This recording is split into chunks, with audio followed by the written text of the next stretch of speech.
찬송가? 찬송 한번 쳐봐야 돼.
그것도 디키네.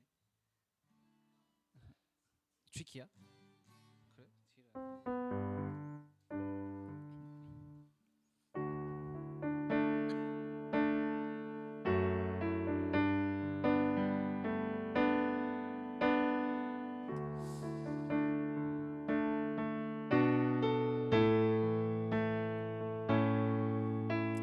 네, 할렐루야. 네, 오늘 이 시간 하나님 앞에 예배하러 나온 또 우리 은혜교회 여러분들을 환영합니다. 이 시간 함께 우리 온 마음 다하여 진심을 다하여 하나님을 예배하고 찬양하는 시간이 되기를 소망합니다. 이 시간 함께 하나님의 그 무한한 사랑을 기억하면서 이렇게 주의 사랑을 찬양하겠습니다.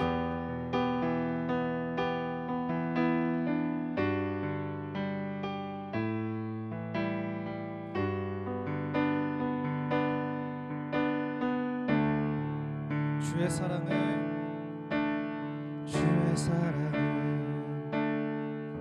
선하심을 주의 은혜를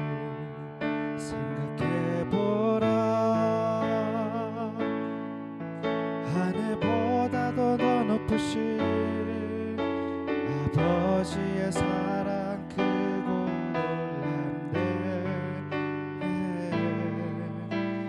아버지 사랑 크고 놀랍네. 주의 사랑을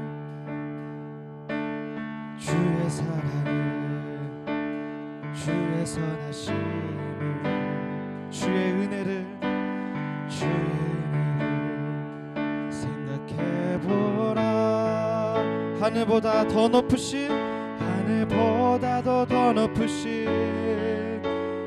아버지의 사랑 크고 놀랍네. 아버지 사랑 크고 놀랍네. 내 어찌 그 사랑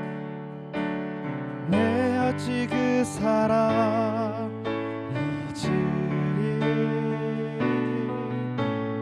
내 어찌 주의 긍휼 잊으리.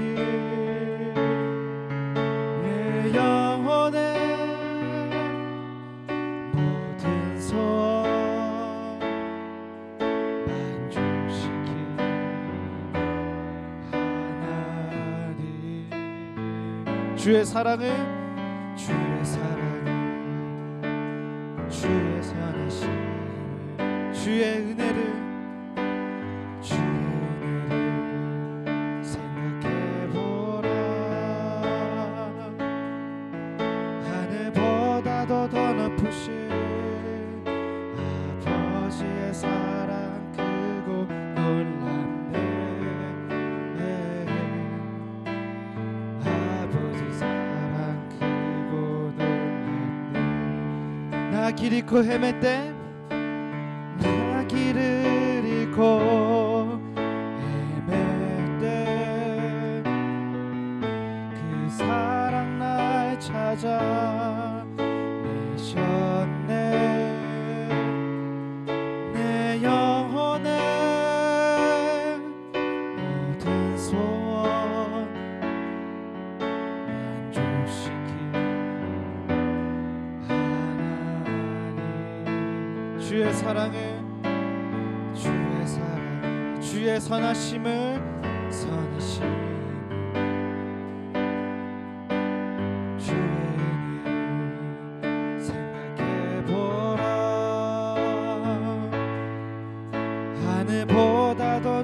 높으신 아버지의 사랑 크고 놀랍네. 아버지 사랑 크고 놀랍네. 주의 사랑을 주의 선하심을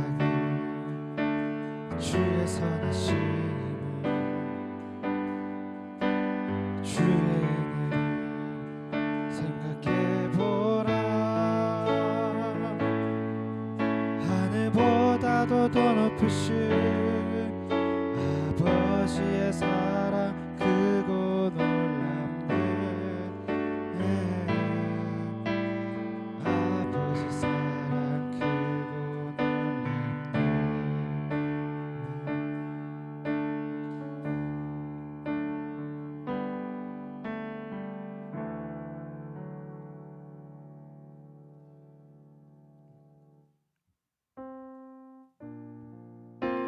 우리 다음 찬양 함께 찬양하실 때 하나님께서 우리를 사랑하셨듯이 우리 은혜교회도 서로 한 몸이 되어 사랑하는 공동체가 되길 소망하면서 함께 찬양했으면 좋겠습니다.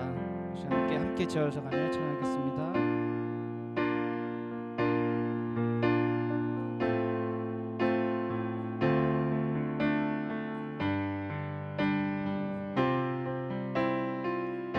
우리는 하나님의 자녀, 우리는 하나님의 자녀. 주 사랑 안에 우리 거할 때 주님 나를 사랑하신 것 같이 우리도 서로 사랑할 수 있네. 우리는 주의 몸된 교회, 우리는 주의 몸된 교회. 모든 지체가 하나 될 때 예수님의 마음을 닮아가며 고통과 즐거움 함께 나누네. 하나님 안에서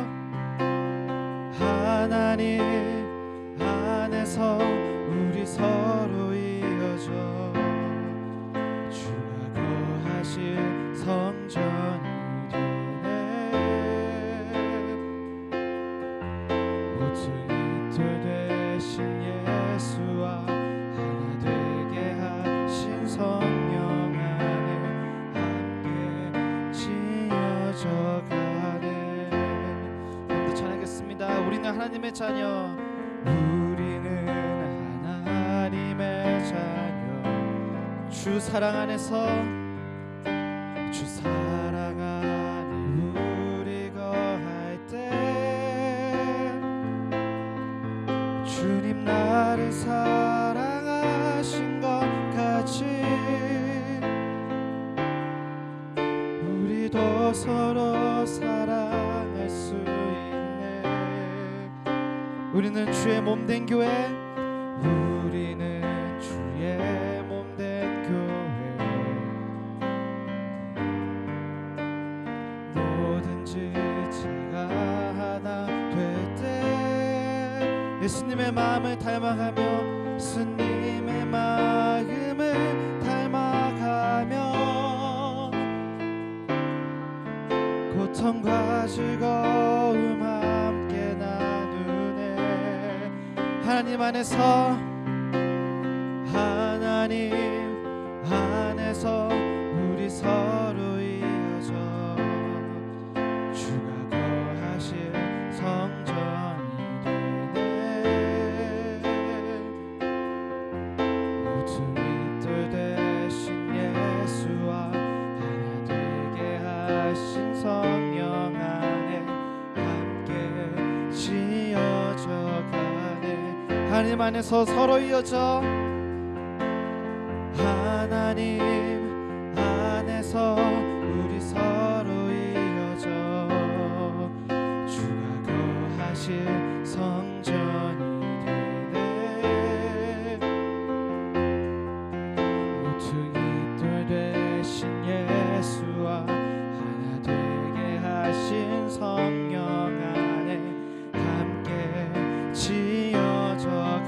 마지막으로 한 번 더 찬양하겠습니다. 하나님 안에서, 하나님 안에서 우리 서로 이어져 주가 거하실 성전이 되네.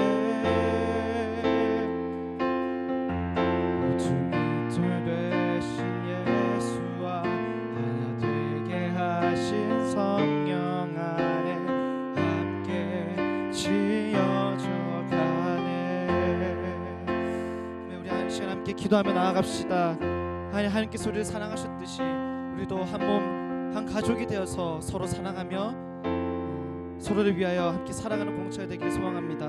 모퉁이 또 되신 예수님과 또 서로 하나가 되게 하신 성령님을 따라 우리가 정말 하나님 안에서 한 몸이 되고 하나가 되는 그런 공동체가 되게 해주시옵소서. 오늘 시간 말씀을 들을 때 우리가 그 말씀에 집중하며 하나님의 말씀을 받아 먹으며 그 말씀에 순종하며 살아가게 하시고 우리가 하나 되어 그 말씀 안에서 하나 되어 살아가는 그런 공동체가 될 수 있도록 지금 우리를 인도하여 주시옵소서. 다시 함께 기도하며 나가겠습니다.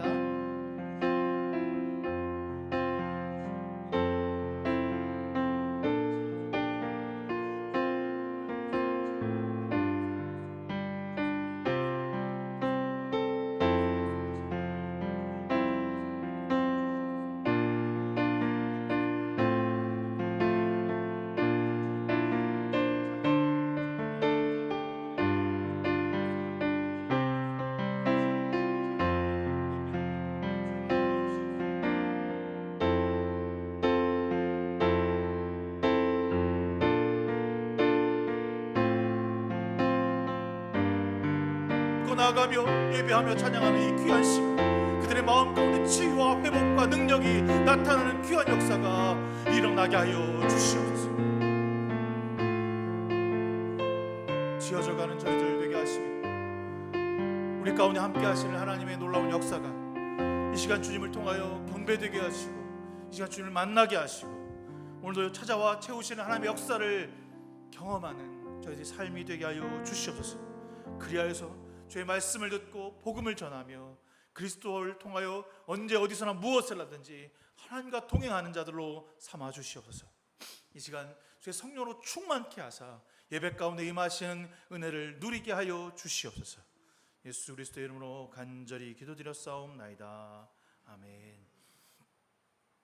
우리 주 예수 그리스도의 은혜와 하나님의 사랑과 성령의 교통하심이 여러분 모두와 함께 하시기를 기원합니다.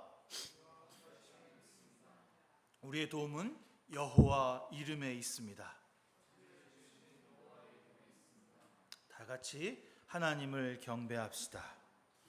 교독문 5번 함께 우리 교독하겠습니다.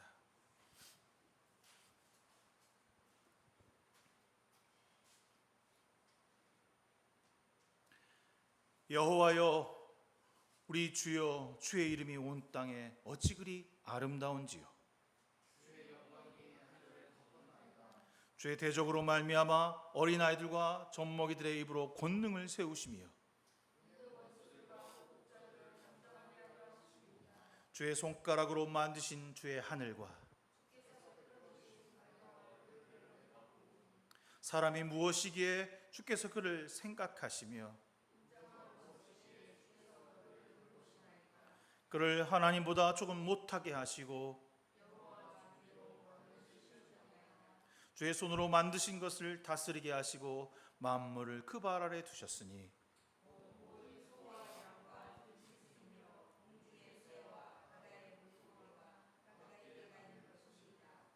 여호와 우리 주여, 주의 이름이 온 땅에 어찌 그리 아름다운지요. 아멘. 사도신경으로 우리의 신앙을 주 앞에 고백하겠습니다. 나는 전능하신 아버지 하나님 천지의 창조주를 믿습니다. 나는 그의 유일하신 아들 우리 주 예수 그리스도를 믿습니다.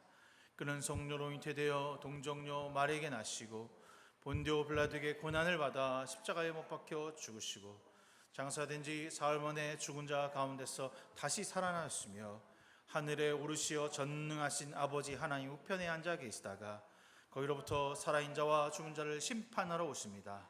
나는 성령을 믿으며 거룩한 공교회와 성도의 교제와 죄를 용서받는 것과 몸의 부활과 영생을 믿습니다. 아멘. 성령 1장 찬송합니다.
다 같이 주님께 가르쳐 주신 기도합니다.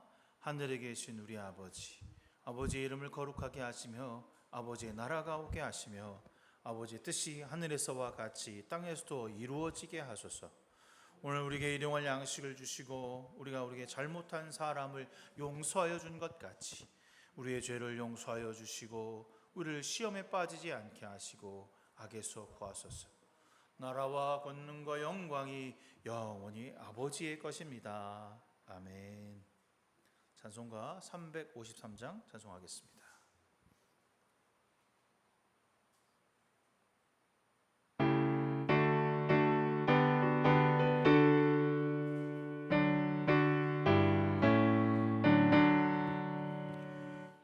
십자가 군병되어서 예수를 따를 때 무서워한 마음으로 주 모른 채 할까. 나의 주 그리스도 나를 속량했으니 나 십자가를 벗으므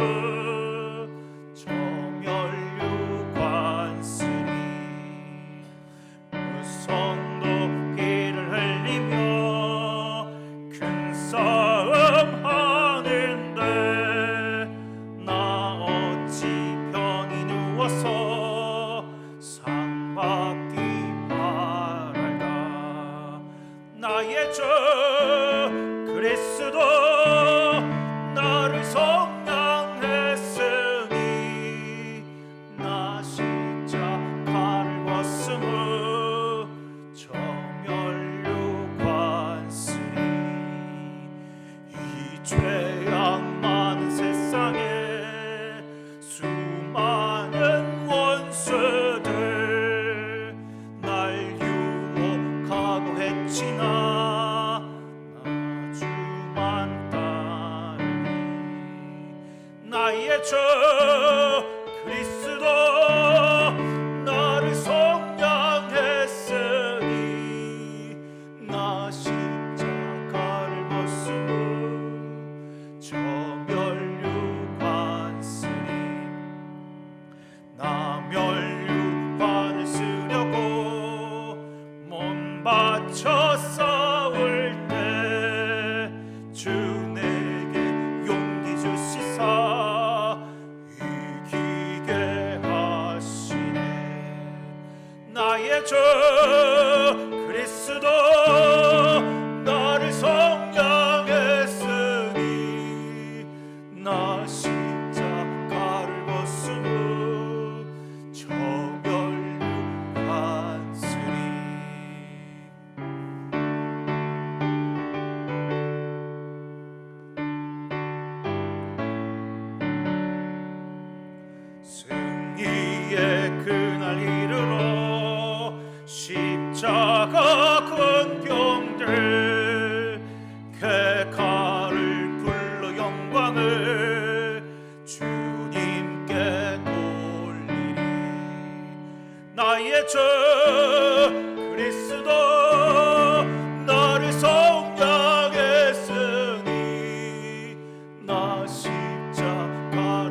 박성민 형제 기도해 주시겠습니다.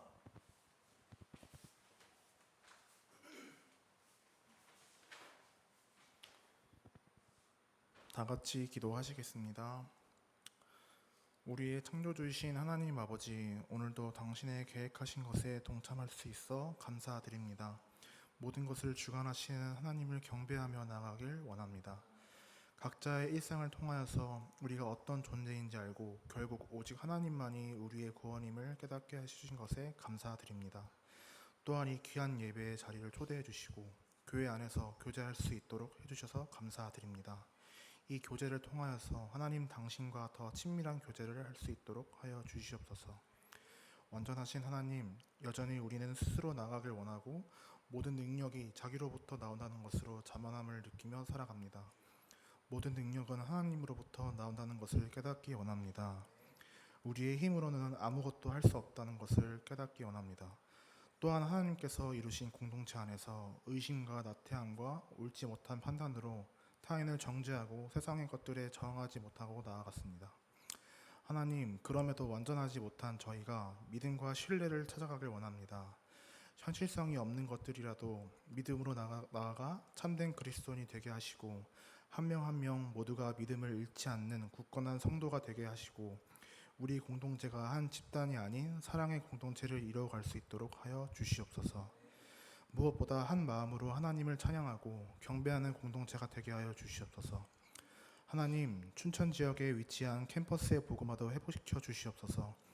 이 땅의 청년들이 다음 세대를 위하여 하나님을 알고 나가길 간구합니다. 또한 코로나가 다시 유행하는 가운데 국민들의 안전을 지켜주시고 이 나라의 앞날도 살펴주시옵소서. 설교하시는 목사님과 가정도 평안으로 인도하시고 이 교회를 위하여 섬기고 있는 청년들 또한 기억하여 주시옵소서. 모든 것에 감사드리며 예수님의 이름으로 기도드립니다. 아멘.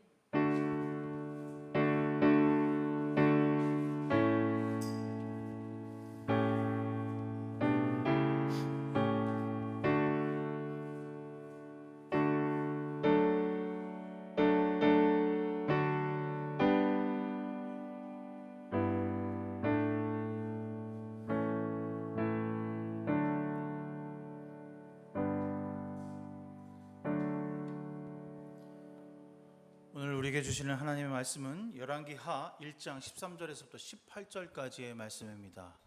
열왕기하 1장 13절에서부터 18절까지의 말씀, 여러분과 제가 한 절씩 교독해서 읽도록 하겠습니다. 왕이 세 번째 50부장과 그의 군사 50명을 보낸지라.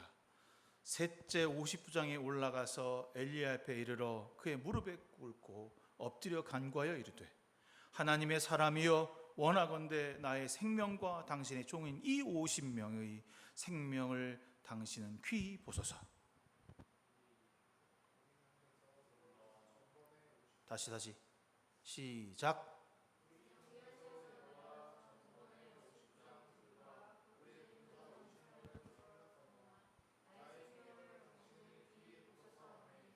여호와의 사자가 엘리야에게 이르되, 너는 그를 두려워하지 말고 함께 내려가라 하신지라. 엘리야가 곧 일어나 그와 함께 내려와 왕에게 이르러,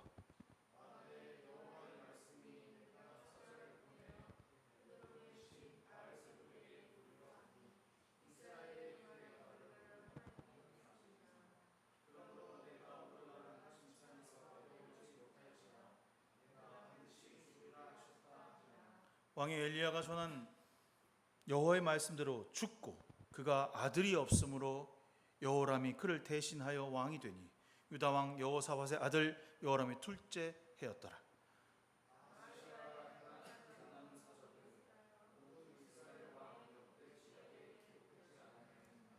아멘.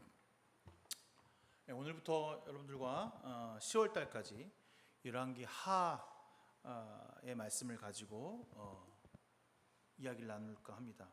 오늘 9월 1일, 되게 오랜만에 9월 1일 날 예배를 드리는데 오늘부터 이 열왕기 하가 큐티 묵상 본문으로 나가고 있습니다. 그래서 오늘 본문, 내일 본문을 가지고 제가 여러분들과 함께 이야기를 나누려고 합니다. 사실 열왕기 하의 전체적인 내용은 이렇습니다. 악한 왕과 선한 왕의 기록, 그리고 하나님이 언제까지 그들을 참고 계시는가, 왜 심판을 미루시는가에 대한 이야기가 있습니다. 도대체 하나님의 뜻이 무엇인지, 왜 그들을 참고 인내하시는지, 하나님을 거역하고 우상 숭배를 일삼는 그들을 참으시는 하나님의 뜻이 무엇인지 찾아보고, 하나님의 뜻대로 그럼 산다는 건 과연 뭘까?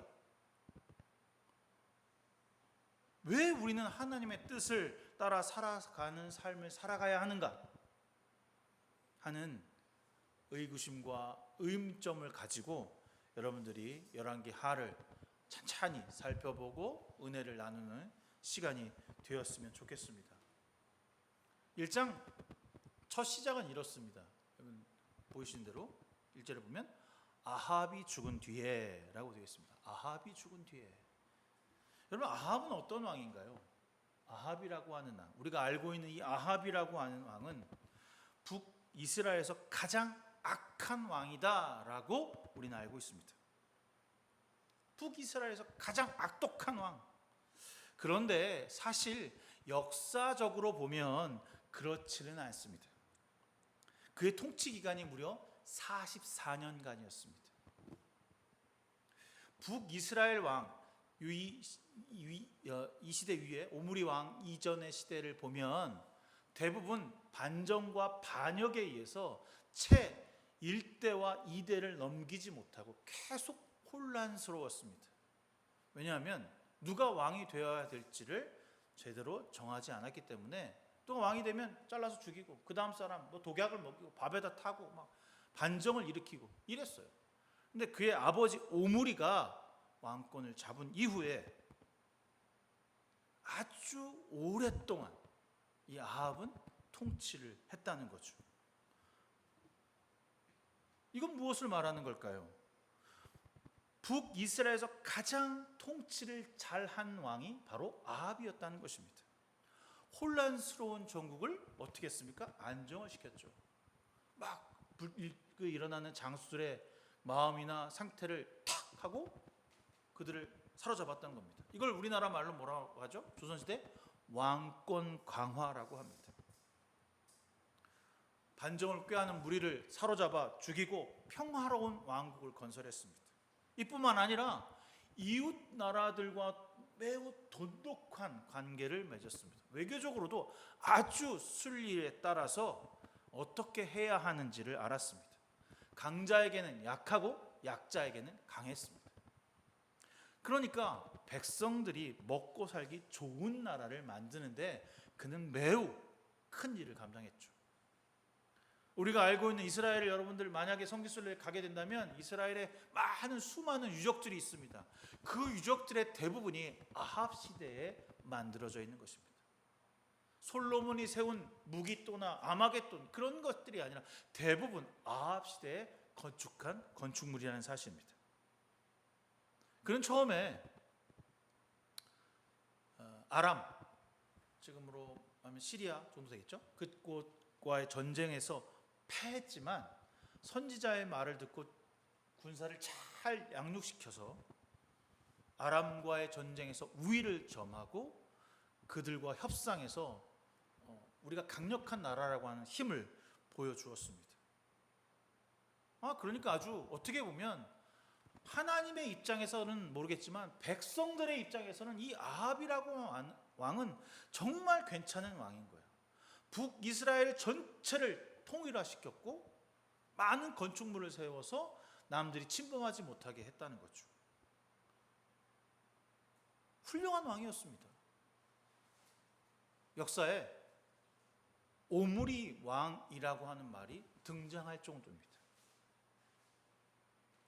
하지만 성경의 입장에서 보면, 하나님의 입장에서 보면 그는 하나님을 섬기지 않았습니다.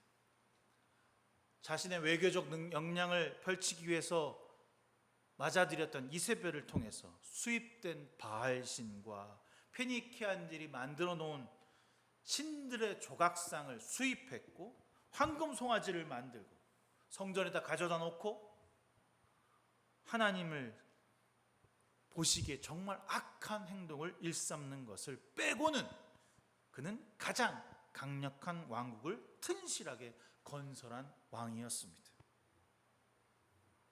그런 왕이 죽었습니다. 오늘 1절에 그렇게 있어요. 아합이 죽은 뒤에 어떤 일이 일어납니까? 바로 나오죠. 모압이 이스라엘을 반역합니다. 지금 요르단 밑에 하편에 있던 나라였을 것 같은데 모압이 이스라엘을 반역합니다. 아합이라고 하는 강력한 제국을 세운 왕의 힘이 떨어진 것을 알고 영향력이 사라졌다는 사실을 간파하고 그들이 내던 조공을 내지 않고 반역을 꾀한 거죠. 그리고 바로 그런 말이 나와요. 1장 2절에 그의 아들 아하시아가 사마리아 자기 궁전에 있는데 그의 다락방 난간에서 떨어져 크게 다쳤더라. 우연의 일치일까요? 모압이 반역을 꾀하고 모압이 조공을 바치다가 창과 칼을 덤빌 때 그가 다락방에 앉아 있다가 떨어져 크게 다쳤다. 이게 우연의 일치일까요? 왜 다쳤을까요? 우리는 성경을 보면서 다른 얘기지만 그런 상상을 조금은 해볼 필요가 있습니다. 왜 앞절에 아합과 모압의 이야기, 그 다음에 아하시아의 이야기가 나왔을까? 왜 그가 다락방에 떨어져 더 이상 일어날 수 없을 만큼의 큰 상처가 난 것일까? 뭐 실수였을 수도 있을 것이고 자다가 떨어질 수도 있을 것이고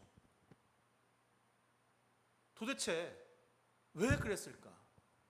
그럼 생각해 보면 혹시 모압 때문 아닐까? 라고 생각을 하게 되잖아요. 모압이 얼마나 많은 돈과 물질을 갖다 바쳤길래 그의 떨어짐과 연관시켰을까를 좀 생각해 볼 수 있겠어요. 읽다 보면 열왕기하 3장 4절에 그 이야기가 나옵니다. 모압 왕 메사는 양을 치는 사람이었는데 이스라엘 왕에게 암양 10만 마리의 털과 순양 10만 마리의 털을 조공으로 바쳤다. 생각해 보셨어요? 얼마나 많은 양인지. 매년마다 그렇다는 겁니다. 그러다가 아합이 죽은 뒤에 모압 왕이 이스라엘 왕을 배반하였다. 엄청난 사건이죠. 엄청난 양의 풍요로움을 그가 가져다 준 것을 딱 멈추고 칼과 방패를 들고 쳐들어오게 된 것입니다. 근심할 수밖에 없겠죠. 잠이 안 왔을 겁니다. 뒤척거렸을 것 같아요. 이거 어떻게 해야 돼? 아버지가 했던 거 왜 나는 못해? 막 걱정과 마음 가운데 근심 가운데 있다가 혹 떨어진 건 아닐까라고 하는 상상을 제가 해봤어요. 사실인지 아닌지 몰라. 상상이야. 그런 마음이 좀 들더라고. 근데 뭐 그렇게 떨어졌든 내가 생각해서 떨어졌든 저렇게 떨어졌든 떨어져서 척추를 다쳤든 허리를 다쳤든 떨어져서 아예 침상에서 일어날 수 없는 상황이 됐단 말이야. 그러면 어떻게 해야 되냐고. 그럼 어떻게 해야 돼요? 지금 위기의 상황이고 내 몸도 성치 않아. 그러니까 아버지가 어떻게 죽었다는 사실도 알아. 그럼 어떻게 해야 돼? 이렇게 해야죠. 그는 사절단을 에그론 신 바알세불에게 보내어 자기 병이 나을 수 있는지 물어보게 하였다. 이렇게 하는 거죠. 이렇게 하는 게 맞죠? 여러분, 아하시아의 이름이 뜻이 뭔지 아세요? 아하시아의 이름의 뜻이? 하나님께 붙잡혔다. 하나님께 붙잡힌 사람이라는 뜻이에요. 하나님께 붙잡힌 바 된 사람이 자기가 지금 일어날 수 있는지 죽을지 모르는 병을 누구에게? 에그론 신 바알세불에게 가서 물어봐라 라고 말하는 겁니다. 이 글을 읽고 있는 여러분의 마음이 어떻습니까? 저는 멍청한 놈 새끼, 바보구만, 이런 마음이 확 들어. 야, 이 어이없다. 뭐 어떻게 이래? 말씀 읽으면서 그런 마음이 들더라고요. 여러분, 이 아하시아는요, 자신의 아버지 아합이 어떻게 죽었는지 보았고 알았고 들었어요. 그가 아합이 하나님께 순종하지 않고 옆에 나라 유다와 함께 전쟁에 나갔다가 이 사람이 이 아합이 꾀가 많아서 확 쳐들어오니까 당신 내 대신 갑옷을 입고 나는 다른 옷을 입을게. 그러면 어떻게 될까? 왕을 쫓아서 막 쫓아올 거 아닙니까? 그러니까 나는 도망갈 수도 있고 살 수도 있으니까. 그래서 거적대기 같은 걸 입었는지 뭐 병사 옷을 입었는지 입고 싸우는데 우연하게 어떤 병사가 이렇게 사람이 지나가길래 발을 탁 쐈다는 거야. 근데 그 화살에 맞고 죽어요. 원래 살 수 있었겠지. 왕의 복장을 입었으면 그게 왕인 줄 알고 다른 사람들이 치료도 해주고 그랬는데 피를 너무 많이 흘려서 그 사람이 왕인지 모르게 그냥 그렇게 아무도 모르게 죽어요. 그게 아합왕의 최후야. 변장한 채로 싸우다가 우연한 화살에 맞고 개죽음 당했어요. 그걸 알고 있으면서도 그는 하나님께로 나가지 않았습니다. 어떻게 주님이 이스라엘에게 물을 내리게 하셨는지, 그리고 바알 선지자들이 어떻게 죽음을 당했는지 그는 목격했고 봤는데도 여전히 악을 행하고 있는 거죠. 이러한 많은 경험과 들음에 있어도 그는 여전히 자신만의 생각을 가지고 살아갔다라고 하는 것을 오늘 말씀하고 있습니다. 왜 저렇게 하나님의 뜻을 순종하지 않고 자신만의 길로 가려고 하는 거지? 바본가? 라고 생각할 수 있습니다. 하지만 곰곰이 우리의 삶을 가만히 들여다보면 주님 앞에서 우리도 여전히 나만을 생각하고 나의 뜻을 꺾지 않으며 죄인임을 인정하지 않고 있는 삶을 살아가고 있다는 것을 보게 됩니다. 말씀을 통해서 너는 어리석구나 라고 말하지만 우리의 본인들도 여전히 인생에 있어서 주인공은 나야 라고 말하고 있는 것이죠. 분명히 오늘 말씀을 통해서 타산지석을 삼아 나는 다른 길로 가야지 하는 마음이 들긴 하지만 거기까지입니다. 거기까지. 그 이상을, 그 넘어서를 우리는 내딛지 않고 있다는 거죠.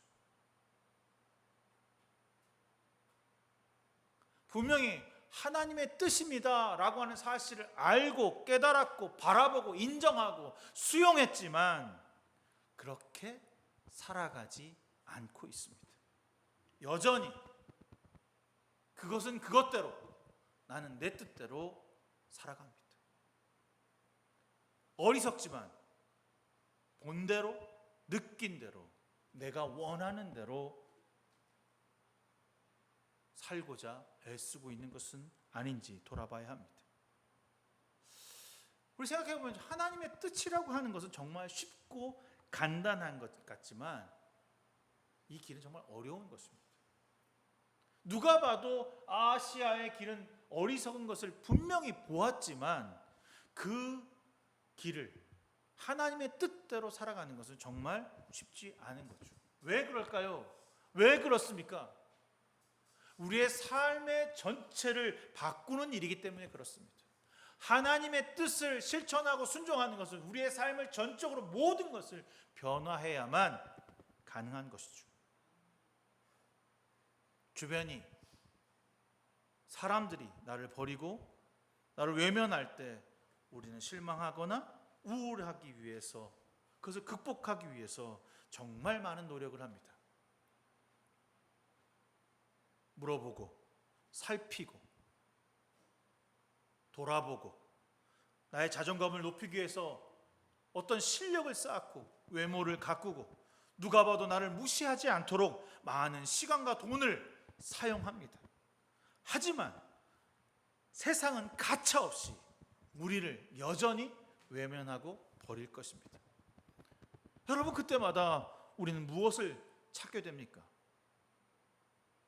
나의 약해짐의 원인이, 내가 외면받음의 원인이, 내가 사람들로부터 인정받지 못함의 원인이 내 내부에 있지 않고 외부에 있다는 사실을 기억하고 그것을 향해서 노력하고 찾고자 합니다. 오늘 주인공인 아하시아도 마찬가지였습니다. 세상에 있는 것이 확실했습니다. 눈에 보이는 해결책이 나를 구원할 수 있고 나를 생명을 찾아갈 수 있을 거라 생각했죠. 왜냐요? 왜? 뭐 때문에? 눈에 보이니까. 눈에 보이는 것들이 나를 살려줄 것이, 그걸 의지하면 내가 일어날 수 있을 거라고, 내가 권력을 가졌으니 그들한테 사절단을 보내면 내게 답을 줄 것이라 생각했다는 것입니다. 하지만 그것은 하나님의 뜻이 아니었습니다. 오늘 본문은 하나님의 엘리야를 통해서 돌이키지 않는 아하시아를 심판하는 내용입니다. 그 사절단에게 이렇게 말합니다. 내가 올라 누운 병상, 그 병상에서 일어나 내려오지 못하고 죽고 말 것이다. 내가 올라 누운 그 병상에서 너는 내려오지 못하고 죽게 될 것이다. 누구의 말입니까? 여호와 하나님의 말입니다. 이 말을 직접 왕에게 전하지 아니하고 에그론으로 우상 숭배를 하고 있던 그곳에 달려가는 사절단에게 그 말을 선포합니다. 그 말을 들은 그 신하들이 돌아가서 이 소식을 전하게 되죠. 이 말을 들으면 여러분 어떻게 해야 돼요? 하나님이 말씀하셨으니까, 하나님의 붙잡힌 자가 하나님의 말씀을 들었으니까 하나님께 순종해야 하잖아요. 그런데 그 말을 누가 했냐고 꼬치꼬치 물어요. 야, 누가 했어? 어떻게 생겼어? 거봐 그 엘리야 그놈의 새끼 그거 당장 잡아와. 하나님의 사람 엘리야가 말했다라고 하는 것을 알았음에도 그는 어떻게 합니까? 그 소리를 듣고 하나님께 나가지 아니하고 그 하나님의 진리를 말하는 사람을 잡아들이라고 말하고 있는 것이죠.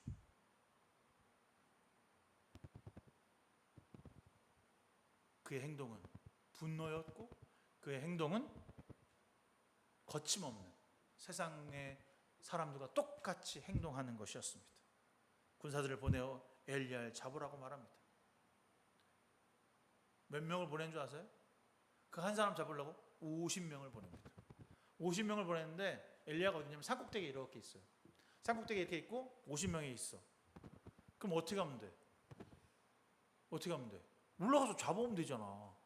멀찍이 여기서 갖고 하나님의 사람이여 내려와라 이러는 거야. 무서웠나? 칼 들고 방패 들고 50명이 한 사람을 못 잡아? 하나님의 사람이여 내려오라. 그러니까 엘리야가 뭐라 그러죠? 내가 하나님의 사람이면 너넨 다 태워질 것이다.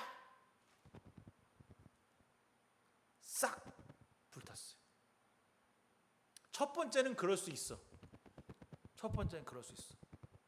그리고 왕이 또 어떻게 해? 또 보내. 그러면 첫 번째 가는 사람은 두 번째 가는 사람은 첫 번째 간 사람이 태워 죽었다는 사실을 알아요? 몰라요? 알지. 그럼 어떻게 해야 돼?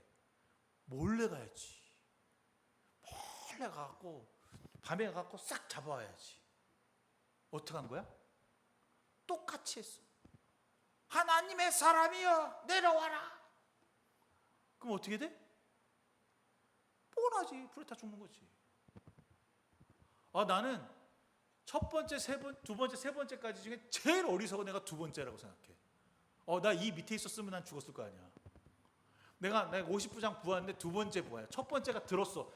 불타 죽었다는 거 들었어. 그러면 이 사람의 말을 들어야 돼 말아야 돼. 정말 겁났을 것 같아. 두 번째까지도 똑같이 죽임을 당합니다. 태워요. 몽땅 모조리 죽여버립니다. 누구 때문에 이렇게 안타까운 일이 발생된 겁니까? 사실 거기 있는 그 50부장과 50명은 왕의 뜻대로 순종한 죄밖에 없어요. 그리고 더 재미있는 것은 그들이 그를 뭐라고 부르는지 보세요. 하나님의 사람이요. 권력이 왕에게 있지만 하나님의 사람이라고 하는 것을 그들도 알아요. 그럼 누구에게 순복해야 돼? 왕의 말이라 할지라도. 세상이 시키는 권력의 맛대로 하면 이렇게 죽임당합니다. 오늘 본문 지금부터 시작되는 본문인데 오늘 이 본문이 여기서 키포인트가 되죠. 왕은 진짜 포기하지 않아. 끝까지 잡아야 돼. 또 보내. 세 번째로 보내는 장면이 오늘 본문 장면입니다. 군사를 보내요. 세 번째로. 첫 번째도 다 죽었고 두 번째도 다 죽었어요. 세 번째 이 50부장 어떤 마음으로 갈까요? 나도 죽었다 그러고 생각할 거 아닙니까? 나도 죽었다. 우리나라 역사 속에 이성계에게 태종이 이방원이 사람을 계속 보내죠. 보낼 때마다 활로 쏴 죽입니다. 그거를 함흥차사라고 그러죠. 여러분, 야, 왜 함흥차사야? 왜 소식이 없어? 함흥으로 차사를 보내면 다 죽어서 오니까. 이거와 똑같은 거예요. 지금 그 상황입니다. 왕이 세 번째로 또 다른 50부장의 부하 50명을 딸려서 보냈습니다. 그런데 앞에 100명 죽은 거 들었으면 자신도 죽을 것을 뻔히 아는데 왕의 명령이니 안 들을 수도 없고, 그렇다고 죽고 싶지는 않고 어떻게 했을까? 어떻게 했을까? 그 세 번째 50부장은 올라가서 엘리야 앞에 무릎을 꿇고 애원하며 말합니다. 혼자 올라가서 무릎을 꿇고 애원하며 말합니다. 왕의 명령을 전달하러 온 사람이 아닙니다. 기세가 등등해서 너 나와 내려와 라고 권력을 휘잡고 있는 사람의 모습이 아닙니다. 군사로 그를 휘어잡아 가려고 하는 군대 장수의 모습이 아닙니다. 그는 지금 이 순간 하나님의 권능과 능력을 인정하고 그 앞에 무릎 꿇고 있습니다. 내 군사를 의지했던 이전의 부장과는 다르게 하나님 앞에서, 하나님의 사람 앞에서 무릎을 꿇고 간구하고 있습니다.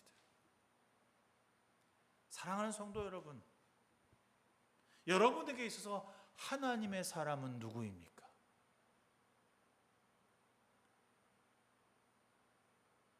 주님 앞에 무릎을 꿇고 나에게 직면한 문제와 죽음의 문제를 해결해 달라고 요구할 수 있어야 합니다.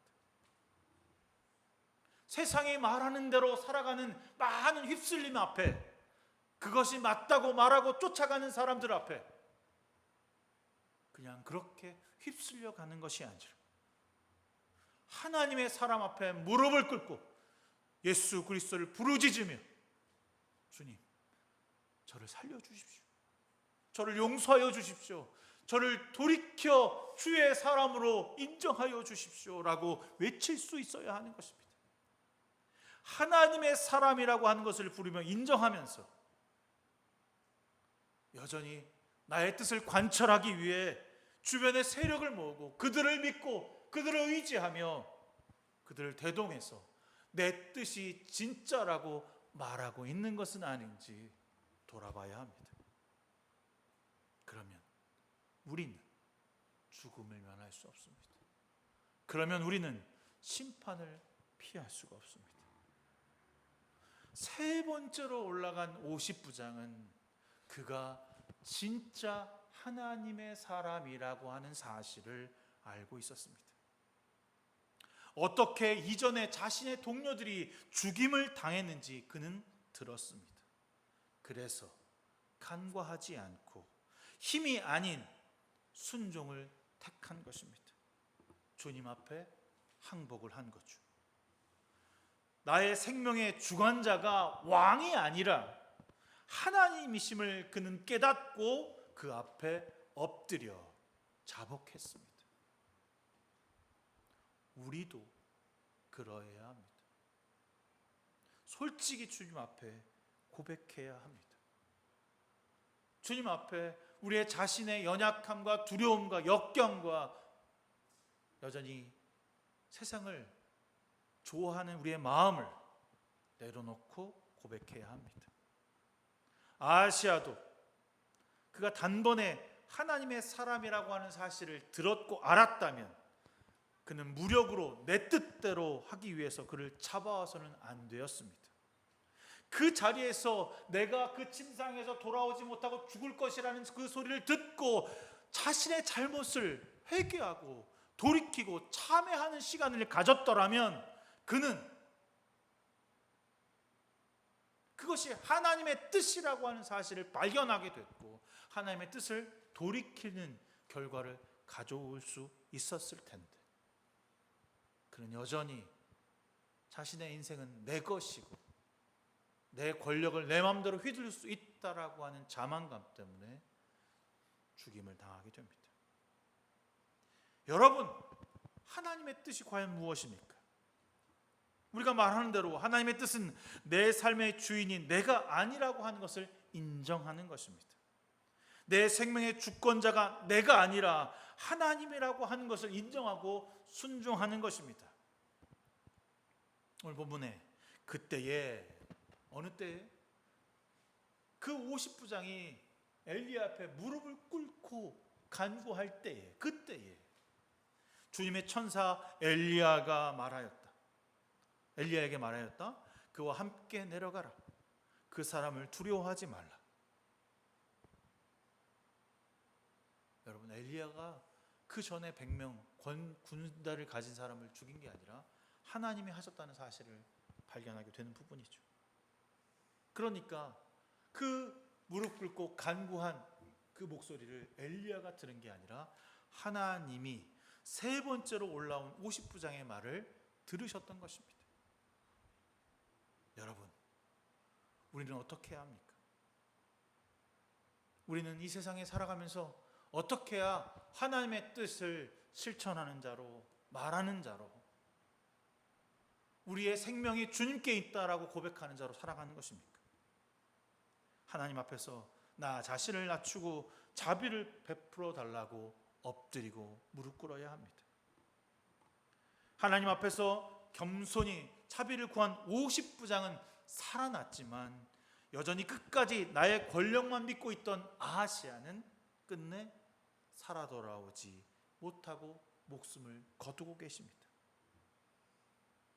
사랑하는 성도 여러분, 여러분의 생명의 주관자가 누구이십니까? 정말 우리의 삶을 인도하는 분이 예수라고 하는 사실이 여러분 확실합니까? 그럼 주님의 뜻대로 살아가는 여러분 되시기 바랍니다. 주님의 뜻은 내 뜻을 버리고 주님 말씀하신 그대로를 살아가는 것입니다. 예수님도 자신의 마지막에 이렇게 얘기하셨습니다. 내 뜻대로 하지 마옵시고 아버지의 뜻대로 하옵소서. 그리고 자신의 생명을 내어드렸습니다. 저는 참 여러분들에도 늘 고백하지만 베드로 사도를 좋아합니다. 그는 참 마구잡이로 자신의 삶을 살았던 사람이고 예수를 쫓을 때도 자신의 권력을 찾고자 노력했던 사람이고 뽐내고 싶었던 사람이었습니다. 내 뜻대로 살다가 주님을 만나고 변화되어서 정말 마구잡이 인생이 아니라 사람 낚는 어부가 되는 그런 역사를 그가 경험했던 때가 언제였을까 참 고민하게 되거든요. 내 양을 먹이라, 내 양을 치라. 그 말을 그가 정말 들었을까? 근데 제가 베드로후서를 쭉 보다 보면 이런 내용이 나와요. 4장 2절인데 이제부터 육신으로 살아갈 때 남은 때를 인간의 욕정대로 살지 말고 하나님의 뜻대로 살아가야 합니다. 뭐라고요? 이제부터 육신으로 살아갈 때 내가 하나님을 믿고 하나님을 깨닫고 하나님의 뜻을 깨닫고 나서는 인간의 욕정대로 살아가는 것이 아니라 하나님의 뜻대로 살아가야 합니다. 하나님의 뜻이 뭡니까? 하나님의 뜻이 뭔지 모르지만 인간의 욕정에 대해서 이렇게 얘기해요. 여러분, 지난날에 이방 사람들과 하고 싶어하는 일을 하고 있었으니 곧 방탕과 정욕과 술 취함과 환락과 연애와 가증스러운 우상 숭배에 빠져 살아왔습니다. 이게 하나님의 뜻이 아니라는 거죠. 그것은 지나간 때로 충분합니다. 이제 지나갔다는 겁니다. 없어진 거죠. 끝났습니다. 그러면 19절에 이렇게 합니다. 그러므로 하나님의 뜻을 따라 고난받은 사람은, 하나님의 뜻을 따라 고난받은 사람, 그리스도에게 인치심을 받은 사람, 그리스도를 믿고 어려움과 고통 가운데 있는 사람, 주님 때문에 고난당하는 사람, 예수를 믿는 것이 고통이고 환난인 사람, 선한 일을 하면서 자기의 영혼을 신실한 조물주께 맡기십시오.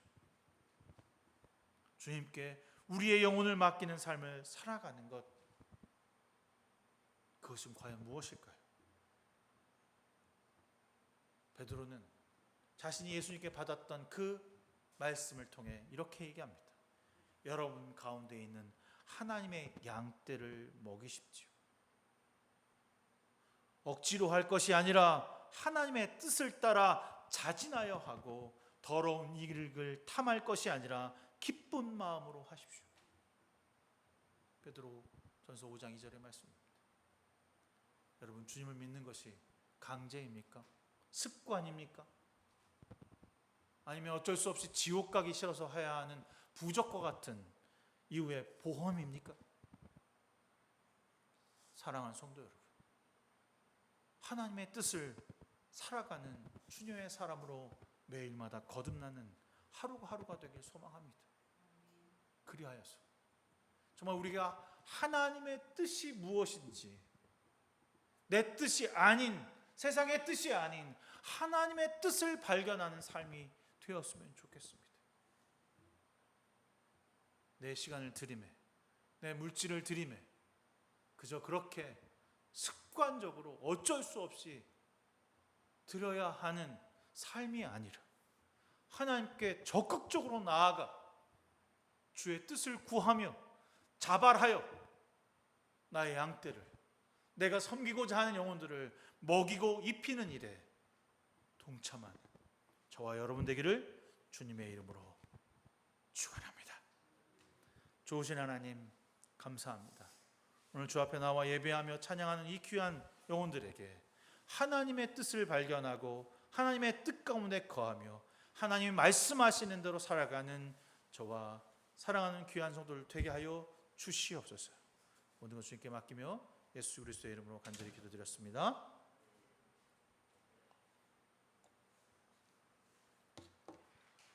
성찬식 함께합니다.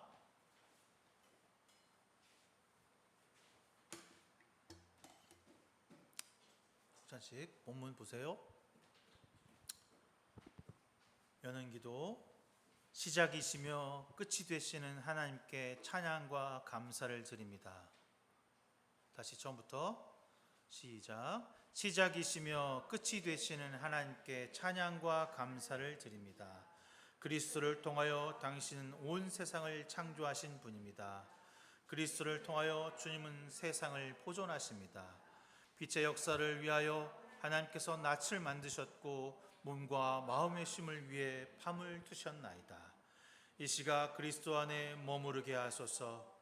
평화로운 저녁을 맞이하게 하시고 죄에서 해방되는 밤을 주시며 우리를 영원한 생명으로 이끌어 주소서. 성령 안에서 그리스도를 통하여 모든 영광과 찬미와 경배를 영원토록 하나님께 드리나이다. 아멘. 우리 주 예수 그리스도께서 지은 죄를 전심으로 회개하고 서로 사랑 안에서 살기를 바라며 주님을 사랑하는 모든 사람을 주님의 식탁으로 초대하십니다. 그러므로 하나님 앞에서 우리의 죄를 회개합시다.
복음의 말씀을 들으십시오.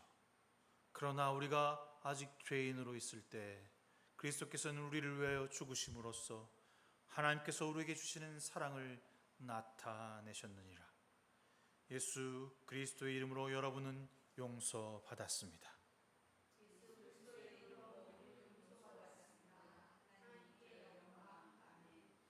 거룩하시고 복되신 독생자 예수 그리스도를 찬양합니다.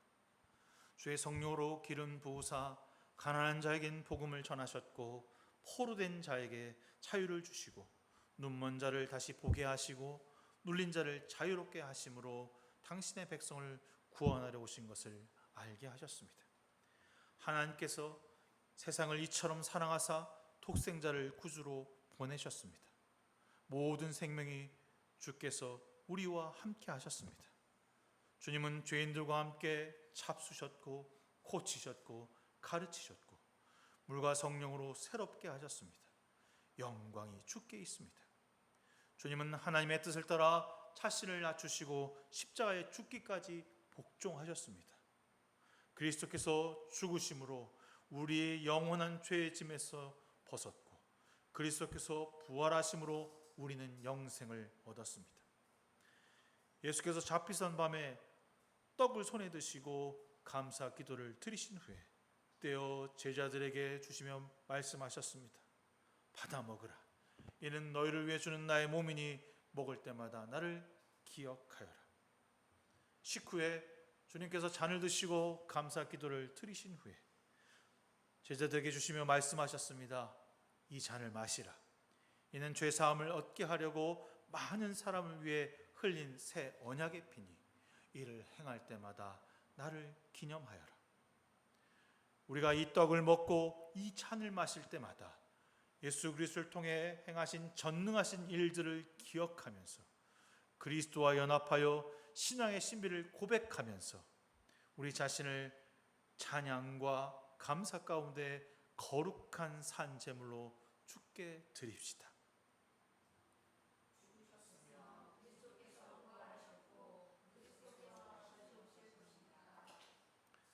성령의 능력을 이 자리에 모인 우리에게 그리고 이 식탁에 내려 주옵소서. 우리가 이 떡을 떼고 이 잔을 마실 때 모든 사람을 위해 몸과 피를 주신 그리스도의 임재를 깨닫게 하옵소서. 우리가 그리스도와 하나 되게 하시고 우리가 서로 하나 되게 하시고 온 교회가 하나 되게 하옵소서. 주의 성령으로 그리스도와 하나 되게 하시고 우리가 모두가 하나 되게 하옵소서. 주께서 오셔서 최후 승리할 때까지 온 세상을 향한 구원 사역 안에서 하나 되게 하시고 우리가 천국에서 잔치를 누리게 하옵소서. 독생자 예수 그리스도를 통하여 성령과 함께 주님의 거룩한 교회 안에서 모든 존귀와 영광이 지금부터 영원토록 아버지께 있습니다. 아멘. 다 같이 주기도문합니다. 하늘에 계신 우리 아버지, 아버지의 이름을 거룩하게 하시며 아버지의 나라가 오게 하시며 아버지의 뜻이 하늘에서와 같이 땅에서 이루어지게 하소서. 오늘 일용할 양식을 주시고 우리가 우리에게 잘못한 사람을 용서해 준 것 같이 우리의 죄를 용서하여 주시고 우리를 시험에 빠지지 않게 하시고 악에서 구하소서. 나라와 권능과 영광이 영원히 아버지의 것입니다. 아멘. 이 떡이 하나이듯 우리 모두 한 몸이고 우리 모두 하나의 떡에 참여합니다. 우리가 이 떡을 뗄 때 그것은 그리스도의 몸을 나누는 의미가 아니겠습니까?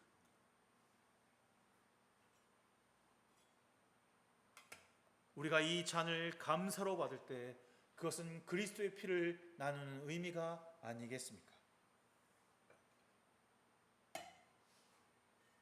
한 분씩 나오셔서 성만찬 예식 받아주시기 바랍니다.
찬송가 212장 찬송하시면서 준비하신 예물 주 앞에 봉헌해 드리겠습니다.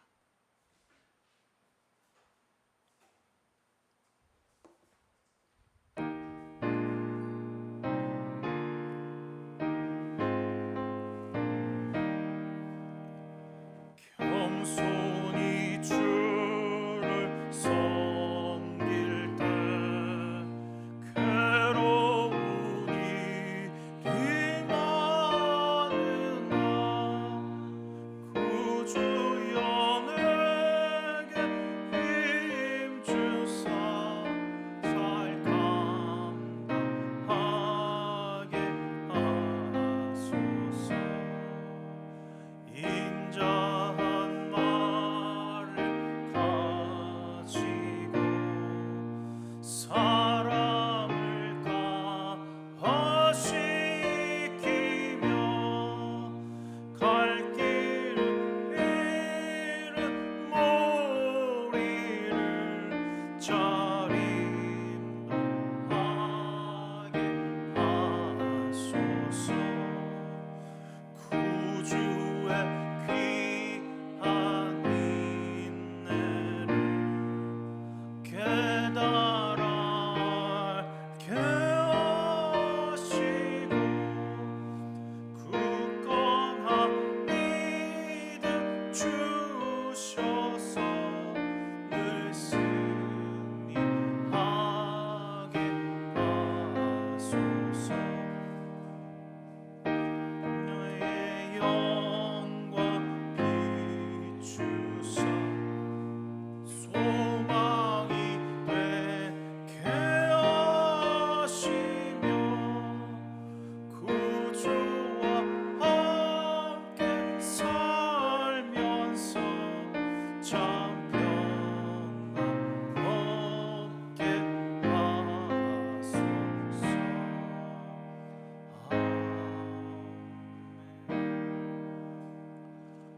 은혜의 주님, 오늘도 우리와 함께 하시고 예배하게 하심을 진심으로 감사드립니다. 주님, 우리의 마음과 물질을 주 앞에 드렸사오니 풍성하게 채우시고 늘 은혜를 통하여 감사함을 깨닫는 저희들 되게 하여 주시옵소서. 주여, 우리의 삶의 나눔과 섬김과 헌신의 삶이 매일 더 많이 더 깊이 많은 열매가 나타나게 하여 주시옵소서. 우리가 주 앞에 드려지는 이 물질과 시간의 드림에 있어서 아까워하지 아니하시며 먼저가 되게 하시고 나중되는 자들의 삶이 되지 않도록 이끌어 주시길 소망합니다. 내가 먼저 내 뜻대로 사용하고 남은 것을 드리는 것이 아니라 주 앞에 내 모든 것을 드리고 그리고 받는 자들의 삶이 되도록 이끄시고 함께하여 주시옵소서. 드린 예물 세상과 이웃과 교회를 위해 쓰여질 때 풍성하게 30배, 60배, 100배 열매가 맺어지게 하여 주시옵소서. 예수 그리스도의 이름으로 간절히 기도드렸사옵나이다. 아멘.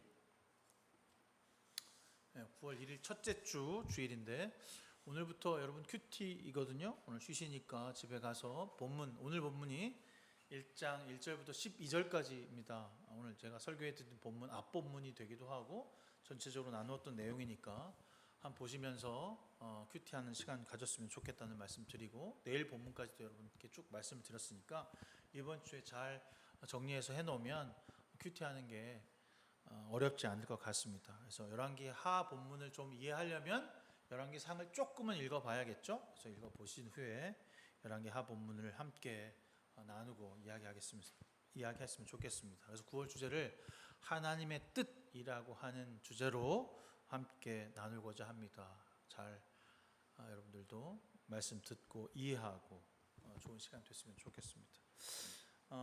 제가 지난주에 수요 모임을 못했는데 이번 주에 수요 모임을 할 수 있도록 신경을 좀 잘 쓰도록 하겠습니다.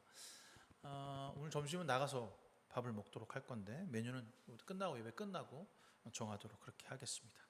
네, 다 일어나셔서 우리 헌신의 찬양 이 시간 너희 마음속에 찬양하신 후에 제가 축도함으로써 9월 첫째 주 예배를 마치도록 하겠습니다.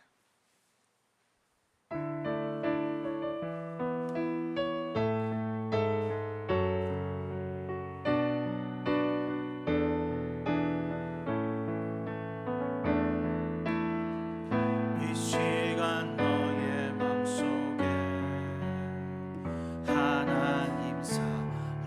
평강이 가득하기를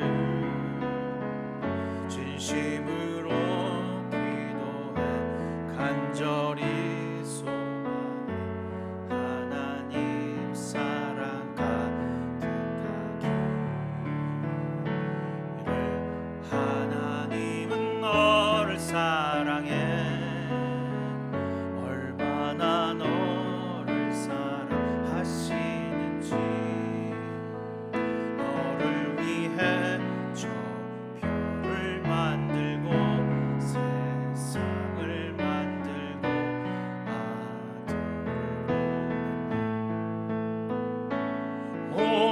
오래전부터 널 위해 준비된 하나님의 크신 사랑 너의 가는 길 주의 사랑 가득하기를 축복해 오래전부터 널 위해 준비된 하나님의 크신 사랑 너의 가는 길 주의 사랑 가득하기를 축복해. 이제는 우리 주 예수 그리스도의 무한하신 은혜와 하나님 아버지의 지극하시고 넓으신 그 사랑하심과 성령님의 감화 감동 내주 역사 충만하심이 오늘 주님 앞에 하나님 나라를 품고 하나님의 뜻대로 살아가기를 간절히 원하는 성도들의 머리머리 위에 지금부터 영원무궁까지 함께 하시기를 간절히 축원하옵나이다. 아멘.